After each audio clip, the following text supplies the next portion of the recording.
Hello everyone, स्वागत है आपका टीसी प्रतीक मलिक चैनल पर। तो आज हमारा दूसरा दिन है।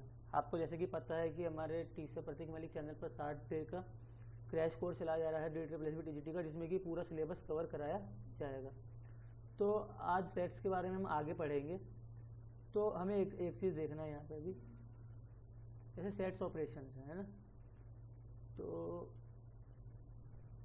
जैसे कि मान लीजिए n सेट्स हैं, है ना। जैसे A1 union A2 union A3 union A4, है ना। ऐसे ही मान लीजिए AN-1 यूनियन यूनियन A की n, है ना।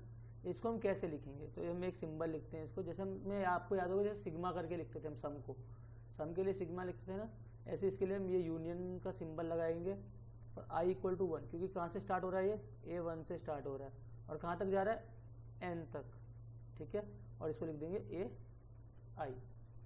तो ये हो गया यूनियन ऑफ n सेट्स के लिए हमारा सिंबल हो गया, ठीक है। ऐसे ही इंटरसेक्शन के लिए, है ना। इंटरसेक्शन के लिए सिंपल जैसे A1 intersection A2 intersection A3 intersection A4 intersection AN-1, मतलब AN तक जा रहा है ना। इसको कैसे लिखेंगे हम?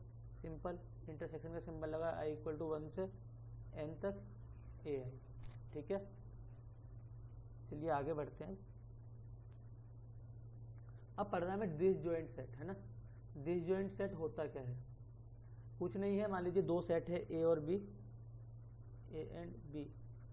तो अगर इसका इंटरसेक्शन फाई है, मतलब इनमें कोई भी एलिमेंट कॉमन नहीं है, तो हम बोलेंगे A and B are disjoint sets. जैसे मैं बोलूँ A = 1 2 3, B एक सेट है जिसके एलिमेंट हैं A B एंड C। अब A इंटरसेक्शन B अगर मेरे को निकालना है,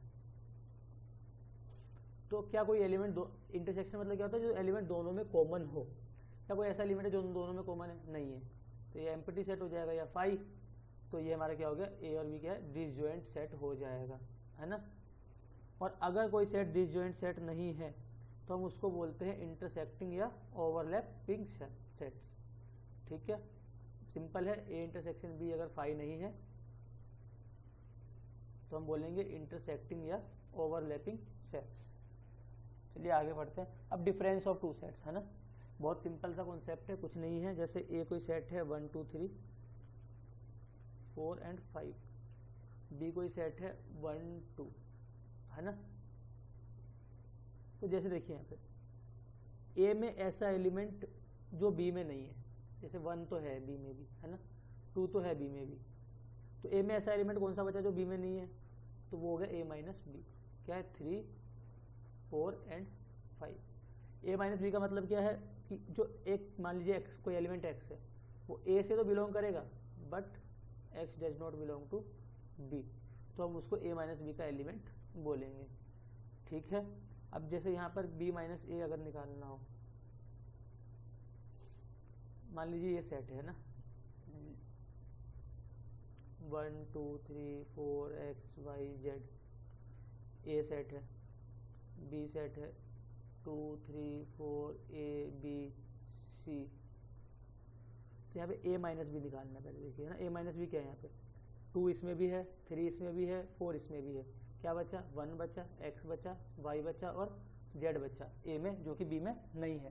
तो ये हो गया A - B। ऐसे B - A देखते हैं। B - A में देखिए यहाँ पे 2 है, 3 है, 4 है। क्या बचा? A बचा, B बचा और C बचा, जो कि A में नहीं है।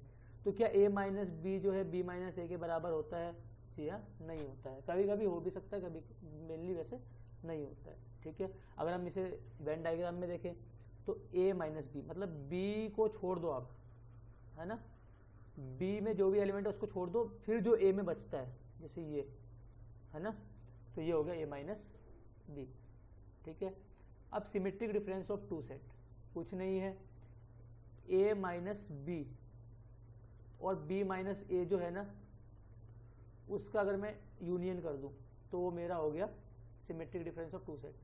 जैसे कि मेरा A - B एरिया ये है ना, ये A - B हो गया, क्योंकि जो B में नहीं है A में है। B - A जो B में है पर A में नहीं है, ये एरिया हो गया, है ना। तो इनका यूनियन, इनका यूनियन, तो एक तो ये हो जाएगा पूरा एरिया और ये पूरा एरिया हो जाएगा। ठीक है, तो ये हमारा हो गया symmetric difference of two set. इसको हम ऐसे डिनोट करते हैं ए ट्रायंगल बी से, है ना। तो ये क्या है, ए माइनस बी का यूनियन बी माइनस ए के साथ, ये हो गया सिमेट्रिक डिफरेंस। एक एग्जांपल से समझ लेते हैं। जैसे ए है 1 2 एंड 3, बी है 3 4 एंड 5, ए माइनस बी निकालना है। मान लीजिए ए माइनस बी क्या है यहाँ पे, ऐसा एलिमेंट जो ए में बी में नहीं है पर ए में है। तो 3 तो यहाँ पे है ना, तो ए में क्या है 1 एंड 2 है जो कि बी में नहीं है। ऐसे बी माइनस ए निकाल लेते हैं। बी माइनस ए मतलब ऐसा एलिमेंट जो बी में तो है पर ए में नहीं होना चाहिए, है ना। तो बी में यहाँ पर देखिए 4 एंड 5 जो है वो बी में तो है पर ए में नहीं है। तो अब इनका यूनियन कर लीजिए, A minus B union B minus A. तो ये हो गया 1 2 4 एंड 5। तो ये हो गया मेरा A symmetric difference of A and B. ठीक है, अब number of elements in different set, है ना। मान लीजिए मेरे पास number of elements in A पता हो, मान लीजिए 4 है। Number of elements in B पता हो 5 है। एक मिनट बस,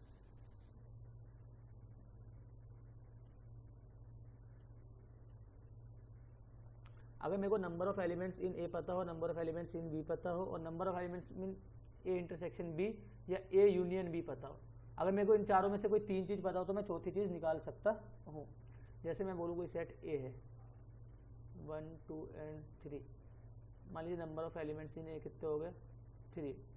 कोई सेट बी है 2 3 and 4, number of elements in B कितने हो गए 3, है ना। अब यहाँ पर देखिए ए इंटरसेक्शन बी, ए और बी में कौन से एलिमेंट कॉमन है, 2 है और 3 है। कितने एलिमेंट कॉमन है 2, तो number of elements in A intersection B 2। तो इससे मैं number of elements in A union B निकाल सकता हूँ। इसका फॉर्मूला है N number of elements in A number of elements in B minus number of elements in A intersection B. ठीक है, सिंपल सी बात है। देखिए कोई सेट है, ए सेट है बी सेट है ना। अगर number of elements in A की बात करूँ तो ये पूरा आ जाएगा, number of elements in B की बात करूँ तो भी ये पूरा आ जाएगा। ये देखिए 2 बार आ रहा है ना, क्योंकि बी पूरा 2 बार आ रहा है, तो इसलिए हम इसको एक बार जो इंटरसेक्शन है इसका माइनस कर देंगे तो ये एक ही बार काउंट होगा, इसलिए फॉर्मूला है। ठीक है, अगर ए और बी डिसजॉइंट सेट है, मतलब इनमें कोई भी एलिमेंट कॉमन नहीं है, तो जो एन ए यूनियन बी जो होगा ना वो N A plus N B हो जाएगा, है ना। क्यों, क्योंकि ये तो 0 हो जाएगा, कोई एलिमेंट कॉमन ही नहीं है, डिसजॉइंट सेट है तो 0 हो गया, इसलिए ये बन जाएगा। ठीक है, number of element in A minus B, Venn diagram से आपको अच्छे से समझ में आएगा, है ना।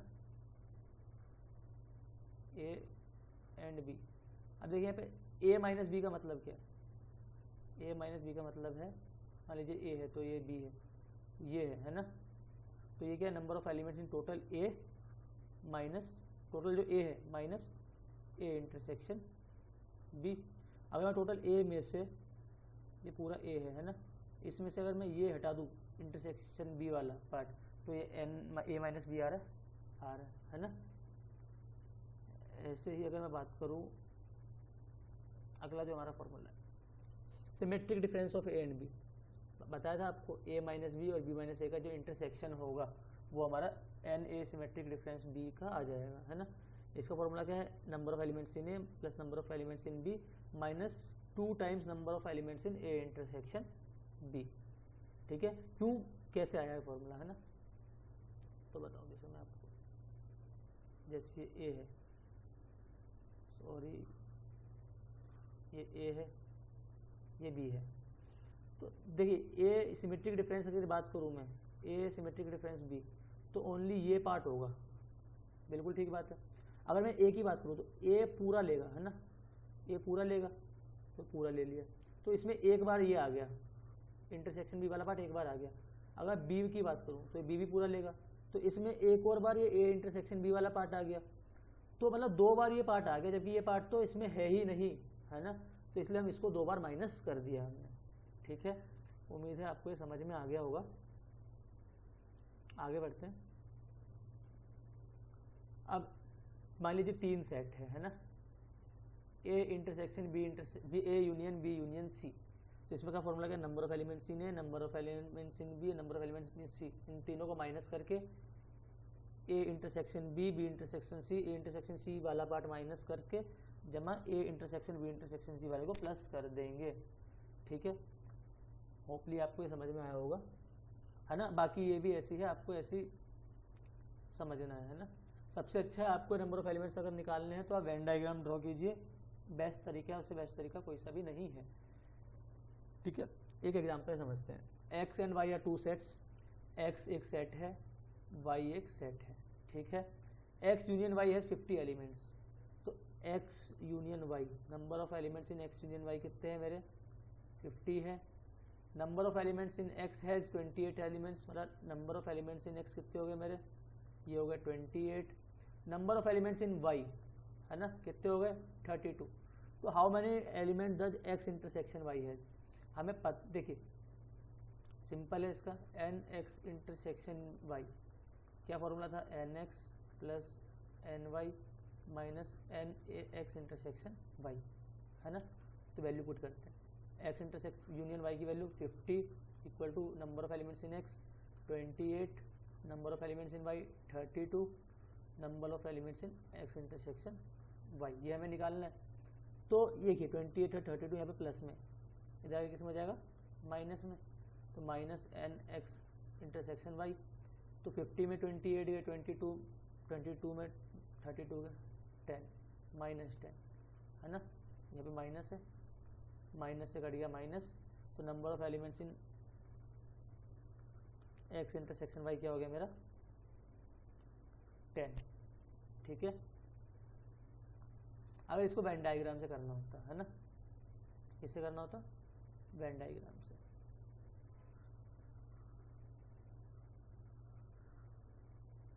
ये मान लीजिए एक्स है मेरा, ये वाई है। एक्स में कितने एलिमेंट है टोटल, 28।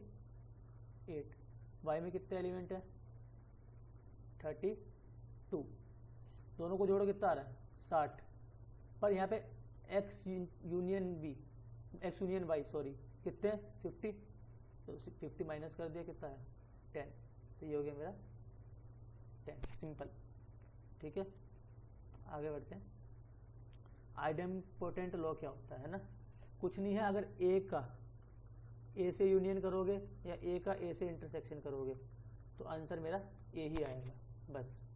ठीक है, अब आइडेंटिटी ऑपरेशन क्या होता है, जैसे मल्टीप्लाई के लिए पूछूं मैं आपसे आइडेंटिटी ऑपरेशन क्या होता है। आइडेंटिटी ऑपरेशन मतलब क्या है कि अगर हम उस ऑपरेशन को उस नंबर पर अप्लाई करें तो आंसर वही नंबर आना चाहिए। जैसे मैं बोलूँ 4 को मैं किससे मल्टीप्लाई करूँगी, आंसर 4 ही आ जाए। आप बोलोगे 1 से, तो 1 क्या है, आइडेंटिटी एलिमेंट है मल्टीप्लीकेशन के लिए, है ना। ऐसे अगर मैं बोलूँ 4 में क्या ऐड करूँ कि, सॉरी 5 ले लेते हैं इसको, 5 में क्या ऐड करूँगी, 5 आ जाए 0, तो 0 आइडेंटिटी ऑपरेशन हो गई। तो ऐसे ही मैं यूनियन में क्या, किसका यूनियन लूँ कि मेरा आंसर वही सेट है ना। तो एक में अगर 5 का इंटरसेक्शन करूँगा, 5 का यूनियन करूँगा सॉरी, तो आंसर मेरा ए ही आएगा। तो 5 क्या मेरा आइडेंटिटी एलिमेंट फॉर यूनियन। अगर मैं ए का यू के साथ इंटरसेक्शन लगाऊं तो मेरा आंसर ए ही आ रहा है। तो यू क्या आइडेंटिटी एलिमेंट फॉर इंटरसेक्शन। तो यूनियन के लिए मेरा आइडेंटिटी एलिमेंट क्या हो गया 5, इंटरसेक्शन के लिए क्या हो गया यू, यूनिवर्सल सेट है ना। सिंपल है, ए यूनियन 5 करेंगे तो ए ही आएगा और ए इंटरसेक्शन यू करेंगे तो आंसर ए ही आएगा। जैसे देखिए ये सेट ए है, ये पूरा यू है। अगर मैं कौन सा पार्ट कॉमन है दोनों में, ए, तो इंटरसेक्शन यू ए आया। अगर मैं बोलूँ यूनियन की बात करें, ये सेट ए है, ए यूनियन 5 मतलब कुछ नहीं, तो कुछ नहीं के साथ ए को जोड़ूँ तो ए ही तो आ रहा है। ठीक है, अब कम्यूटेटिव ऑपरेशन मतलब होता क्या है। जैसे कम्यूटेटिव मतलब क्या है कि ए प्लस बी है, मान लो ये बराबर बी प्लस ए है। मान लीजिए मैं 2 को 3 में जोड़ूं या 3 को 2 में जोड़ूं, बात एक ही आ रही है ना। मतलब उस ऑपरेशन में जो हमारे एलिमेंट्स हैं उनके ऑर्डर से उसमें कोई फ़र्क नहीं पड़ रहा है ना, और तो वो हमारा कम्यूटेटिव ऑपरेशन हो जाता है। तो अगर मैं ए यूनियन बी करूँ, बी यूनियन ए करूँ, करके देखते हैं। A1 2 है, B2 3 है, ए यूनियन बी मतलब 1 2 2 तो इसमें भी है तो नहीं लिखेंगे 3 है ना। बी यूनियन ए की बात करें तो 2 3 2 तो है पहले से और 1। अब मैंने एक चीज़ बताई थी आपको कि जो ऑर्डर है, ऑर्डर ऑफ एलिमेंट से कोई फर्क नहीं पड़ता सेट में, है ना। तो एलिमेंट्स देखिए 1 2 3 1 2 3, तो क्या सेम है? जी हाँ सेम है, तो ये कम्यूटेटिव हो गया। ऐसी ए इंटरसेक्शन बी, ए 1 2 है बी 2 3 है, ए इंटरसेक्शन बी करूँ तो मैं क्या एलिमेंट कॉमन है दोनों में? 2 है ना। अब बी इंटरसेक्शन ए करूँ तो क्या एलिमेंट कॉमन है? 2, तो दोनों क्या इक्वल है? इक्वल है। तो मैं क्या कहूँगा, यूनियन और इंटरसेक्शन जो है मेरा वो क्या होता है? कम्यूटेटिव होता है। मतलब जो सेट के जो ऑर्डर है, या मैं ए का इंटरसेक्शन बी के साथ करूं, या बी का इंटरसेक्शन ए के साथ करूं, या ए का यूनियन बी के साथ करूं, या बी का यूनियन ए के साथ करूं, इससे इसमें कोई फर्क पड़ता नहीं है। एसोसिएटिव ऑपरेशंस क्या होते हैं? यहाँ पे 3 एलिमेंट्स होंगे, है ना। जैसे मैं बोलूँ पहले 2 और 3 को जोड़ा, फिर 4 को जोड़ा, या 2 के में 3 और 4 को ऐड करने के बाद जोड़ा, बात सेम है। ऐसे ही तो यहाँ पे 3 सेट है, मान लीजिए 3 सेट है ए बी सी। पहले मैं अगर ए और बी का यूनियन निकाल लूँ, उसके बाद सी का यूनियन करूँ, या फिर पहले बी और सी का यूनियन निकाल के उसके बाद ए का यूनियन करूँ, तो जो मेरा आंसर आएगा वो सेम आएगा। आएगा नहीं आएगा देखते हैं। ए 1 है, बी ए है, मान लीजिए सी एक्स है। पहले ए यूनियन बी निकालते हैं। ए यूनियन बी क्या है मेरा? 1 एंड ए। फिर इसके बाद इसमें सी का भी इंटरसेक्शन कर देते हैं ना, सी का यूनियन, सॉरी यूनियन कर देते हैं, तो 1 ए एंड एक्स। ठीक है। अगर मैं पहले बी यूनियन सी निकालूं, ए एंड एक्स, और फिर ए का यूनियन उसमें डाल दूं, तो ये हो जाएगा 1 ए एंड एक्स। तो क्या दोनों सेम है? सेम है, तो हम बोलेंगे ए यूनियन बी पहले कर लो, फिर सी का यूनियन करो उसके बाद, या फिर ए के साथ बी और सी का यूनियन करने के बाद करो, तो ये इक्वल है, इसलिए ये मेरा एसोसिएटिव ऑपरेशन है ना। यूनियन क्या है? एसोसिएटिव प्रॉपर्टी को फॉलो करता है। अब इंटरसेक्शन में ये चीज़ देखना है ना। जैसे ए है 1 2, बी है 2 3, सी है 3 एंड ए इंटरसेक्शन बी निकालूँ मैं, तो कॉमन क्या है ए और बी में? 2 है, तो ए इंटरसेक्शन बी आ जाएगा 2। उसके बाद सी का इंटरसेक्शन करूँ इसमें, ठीक है। तो 2 यहाँ पे कोई और एलिमेंट 2 ए इंटरसेक्शन बी और सी में कोई एलिमेंट कॉमन है क्या 2 और इसमें? नहीं है, तो ये जगह 5। अगर मैं A intersection B intersection C की बात करूँ, तो बी इंटरसेक्शन सी निकालता हूँ पहले। बी इंटरसेक्शन सी की बात करूँ तो कॉमन क्या है इनमें? 3। फिर ए, अब क्या 3 है क्या ए में? नहीं है, तो ये भी 5 हो गया, तो ये भी इक्वल होते हैं, ये एसोसिएटिव है। ठीक है। डिस्ट्रीब्यूटिव का मतलब क्या होता है ना, जैसे 2 × 3 + 4, 2 × 3 + 2 × 4, ऐसे A union B intersection C है मान लीजिए, तो ये क्या हो जाएगा? ए यूनियन बी फिर इंटरसेक्शन ए यूनियन सी। ऐसे A intersection of B union C है, तो ये क्या हो जाएगा? A intersection B union B A intersection C. ठीक है। तो डिस्ट्रीब्यूटिव प्रॉपर्टी भी फॉलो करता है। डी मॉर्गन्स प्रिंसिपल क्या कहता है? ए यूनियन बी का जो कॉम्प्लीमेंट है, जैसे ये ए है, ये बी है, ए बी। अब देखिए ए यूनियन बी, ये तो पूरा पार्ट हो जाएगा, है ना। इसका जो कॉम्प्लीमेंट है ना, ए यूनियन बी का कॉम्प्लीमेंट क्या है यहाँ पे? ये पार्ट हो जाएगा, है ना। तो ये किसके बराबर है? ये ए इंटरसेक्शन यूनियन और इंटरसेक्शन बी ए का कॉम्प्लीमेंट इंटरसेक्शन बी का कॉम्प्लीमेंट। ए का कॉम्प्लीमेंट कौन सा पार्ट था? जैसे यहाँ पे बनाते हैं ना,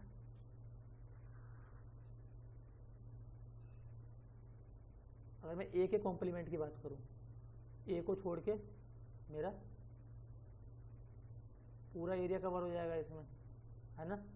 वही अगर मैं बी के कॉम्प्लीमेंट की बात करूँ, बी के कॉम्प्लीमेंट की बात करूँ, तो बी को छोड़ के, ये ए है और ये मेरा बी है, तो बी को छोड़ के ये पूरा एरिया आ जाएगा, है ना। तो ये किसके बराबर है? अब देखिए इनमें जो है ए कॉम्प्लीमेंट बी कॉम्प्लीमेंट का इंटरसेक्शन, है ना। तो इंटरसेक्शन देखिए कौन सा पार्ट दोनों में कॉमन है, मतलब ये रेड लाइन और ये ब्लू लाइन दोनों किसमें? ये वाला पार्ट हो गया मेरा, है ना, ये वाला पार्ट, है ना, क्योंकि यहाँ पे सिंबल ओनली ये है, यहाँ पे ओनली रेड है। तो ये क्या है मेरा ए यूनियन बी का इंटरसेक्शन। होप आपको समझ में आया होगा। चलिए आगे बढ़ते हैं। ऐसे ही ए इंटरसेक्शन बी है ना,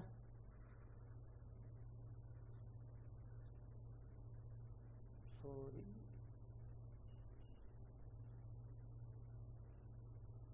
ड्राइंग मेरी खराब है तो थोड़ा माफ करना आप लोग।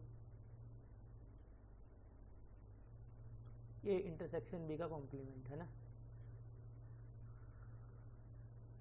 ये ए है ये बी है।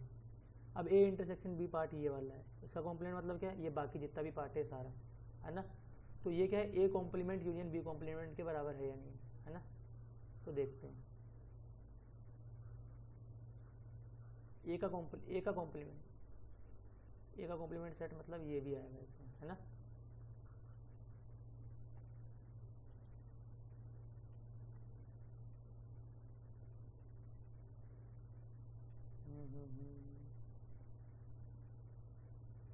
अगर बी के कॉम्प्लीमेंट की बात करूं, ये मान लीजिए बी है ये ए है ना, तो बी का कॉम्प्लीमेंट क्या आ जाएगा ये। तो अगर मैं इसका यूनियन निकालूं, A complement B, A complement union B का कॉम्प्लीमेंट, तो पार्ट मेरा ये वाला आ रहा है, ये जो ये आ रहा है ना, ये वाला पार्ट, क्योंकि यूनियन में तो सब ले लें, ओनली ये छोड़ देंगे है ना, ये बच जाएगा हमारा। तो यही है ए यूनियन बी का कॉम्प्लीमेंट, ये बाकी का पार्ट। ठीक है, ये है हमारा डी मॉर्गन्स प्रिंसिपल। ठीक है, तो ये हमारी यहाँ पे हमारा चैप्टर जो सेट्स है वो कंप्लीट हो गया है ना। तो आप लोगों को अब करना क्या है, पहले आपको सॉल्व करना है एनसीईआरटी के क्वेश्चन सॉल्व करने हैं। उससे क्या आपका जो कॉन्सेप्ट है वो अच्छा बिल्ड हो जाएगा। फिर एग्जाम्पलर के क्वेश्चन सॉल्व करना है ना, एनसीईआरटी। फिर बाकी हम क्वेश्चंस देंगे आपको मॉक के फॉर्म में, उसकी लिंक दे देंगे हम, तो उसको सॉल्व करना है इसके बाद है ना। उसमें सॉल्यूशंस भी रहेंगे आपके, ठीक है, या फिर टेलीग्राम चैनल पे डाल दिया जाएगा। ठीक है, आंसर सहित क्वेश्चन दे दिए जाएंगे, तो ये आपको सोल्व करना है। तो अब अगली क्लास में हम क्या करने वाले हैं, अगली क्लास में हम रिलेशंस एंड फंक्शन पढ़ेंगे है ना, जो कि हमारे 11 चैप्टर का सेकंड चैप्टर भी है ना। अगली क्लास का टॉपिक रहने वाला है रिलेशन एंड फंक्शन। होप आपको क्लास पसंद आई होगी। अगर आपको कोई सजेशंस देने हैं तो आप कमेंट में लिख के बता सकते हैं। ठीक है, धन्यवाद, जय हिंद, जय भारत, बाय बाय।